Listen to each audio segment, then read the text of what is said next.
வணக்கம் ஃப்ரெண்ட்ஸ். இன்றைக்கி பார்த்தீங்கன்னாக்கா எங்கள் வீட்டில் கருவாட்டு குழம்பு வைக்க போகிறோம். இதுக்கு முன்னாடி ஒரு வீடியோ போட்டிருந்தோம், வாழை கருவாடு வறுத்து காட்டியிருந்தோம். நிறைய பேர் விரும்பி பார்த்தீங்க. அதே போல் இன்றைக்கி கருவாட்டு குழம்பு வைக்கிறோம். பாருங்கள் எங்கள் வீட்டில் நாங்கள் எப்படி கருவாட்டு குழம்பு வைக்கிறோன்னு.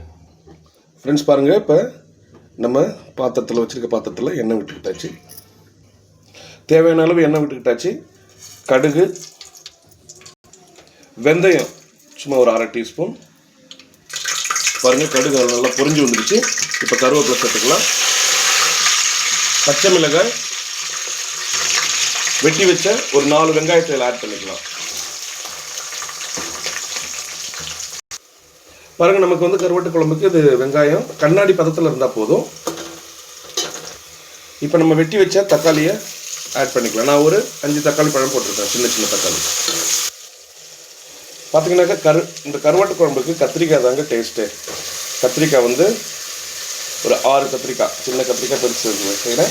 அதாவது வந்து தக்காளி வந்து செமியாக இருக்கும்போதே நம்ம வந்து கத்திரிக்காய் உள்ளே போட்டோம்னா அந்த எண்ணெயிலேயே கொஞ்சம் பொரிஞ்சு வரும், சாப்பிட்றதுக்கு நல்லாயிருக்கும்.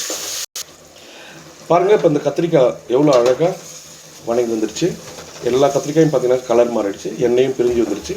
இந்த டயத்தில் நம்ம வந்து வெட்டி வச்ச ஒரு 2 உருளைக்கிழங்கு சேர்த்துக்கலாம். உருளைக்கிழங்கு பார்த்தீங்கன்னாக்கா கருவாட்டு குழம்புல போட்டு இந்த உருளைக்கிழங்கு ஊறி இருந்துச்சுனாக்கா சாப்பிட்றதுக்கு ரொம்ப டேஸ்ட்டாக இருக்கும். பாருங்கள் ஃப்ரெண்ட்ஸ், இப்போ நம்ம வந்து உருளைக்கிழங்கு ஆட் பண்ணி வச்சு அதை பார்க்குறதுக்கே ரொம்ப அழகாக இருக்கு. பாருங்கள், கத்திரிக்காயும் உருளைக்கிழங்கும் செம்மியாக லைட்டாக அப்படியே எண்ணெயில் லைட்டாக வணங்கினா போதும். நம்ம மசாலாவை ஆட் பண்ணிக்கலாம். வாங்க மசாலா ஆட் பண்ணலாம். மஞ்சத்தூள் 1 ஸ்பூன், மிளகாய்த்தூள் ஒரு 3 to 4 டீஸ்பூன் போட்டுக்கலாம். ஏன்னாக்கா காரம் நல்லா இருந்தாக்கா கருவாட்டு குழம்பு நல்லாயிருக்கும்.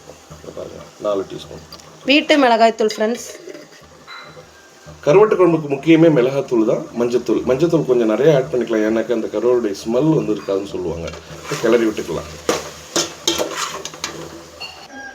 அடுத்து பார்த்தீங்கன்னா புளி கரைசல். ஒரு பெரிய லெமன் சைஸ் புளி எடுத்து நான் ஊற வச்சு கரைச்சிட்டேன். புளியை தண்ணியை அதில் ஆட் பண்ணிக்கலாம். புளி கொஞ்சம் கூடுதலாக இருந்தால் நல்லாயிருக்கும். இந்த புளிப்பு, காரம் இதெல்லாம் சேர்ந்தால் தான் கருவாட்டு குழம்பு ரொம்ப டேஸ்ட்டாக இருக்கும். புளி கரைசல் விட்டாச்சு. இப்போ நம்ம கருவாட்டு குழம்பு ஓரளவுக்கு ரெடி ஆகிட்டு இருக்காங்க. பார்க்குறதுக்கு எவ்வளோ அருமையாக இருக்காங்க பாருங்கள். நமக்கு தேவையான அளவு தண்ணி விட்டுக்கலாம். அதில் கருவாட்டில் வந்து ஆல்ரெடி உப்பு இருக்கும். அதனால் நம்ம வந்து எந்த அளவுக்கு கம்மி பண்ண முடியுமோ அந்த அளவுக்கு கம்மி பண்ணி போடுங்க. தேவையான அளவுக்கு உப்பு போட்டுங்க. நான் கல் உப்பு சேர்த்துருக்கேன். இப்போ நம்ம கருவாட்டு குழம்பு நல்லா கொதிச்சு வராங்க. இந்த டயத்தில் ஒரு 2 டீஸ்பூன் மல்லித்தூள் ஆட் பண்ணிக்கலாம். குழம்புடைய திக்னஸ்க்காண்டி. கருவாட்டு குழம்பு தண்ணியாக இருந்தால் தான் நல்லாயிருக்கும். இருந்தாலும் நம்ம ஒரு 2 டீஸ்பூன் மல்லித்தூள் ஆட் பண்ணிக்கலாம்.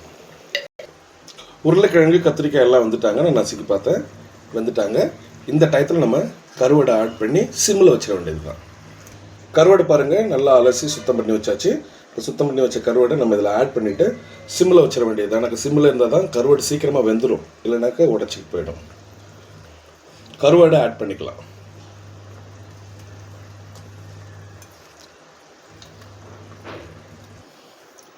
ஏடை கட்டி வருது பாருங்கள். இப்படி ஏடை கட்டி வந்தாலே குழம்பு தயாராகிடுச்சுன்னு அர்த்தம். வீடு ஃபுல்லாக கருவாட்டு குழம்பு வாசம் தூக்குதுங்க. நீங்களே பாருங்கள் ஃப்ரெண்ட்ஸ், இப்படி தான் நாங்கள் எங்கள் வீட்டில் கருவாட்டு குழம்பு வைப்போம். உங்கள் வீட்டில் நீங்கள் எப்படி கருவாட்டு குழம்பு வைப்பீங்கன்றதை நீங்கள் சொல்லுங்கள். கமெண்ட் பாக்ஸில் மெசேஜ் பண்ணுங்கள்.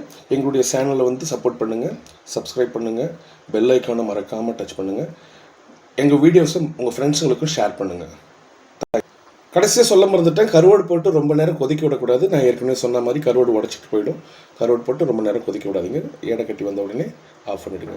Thank you friends.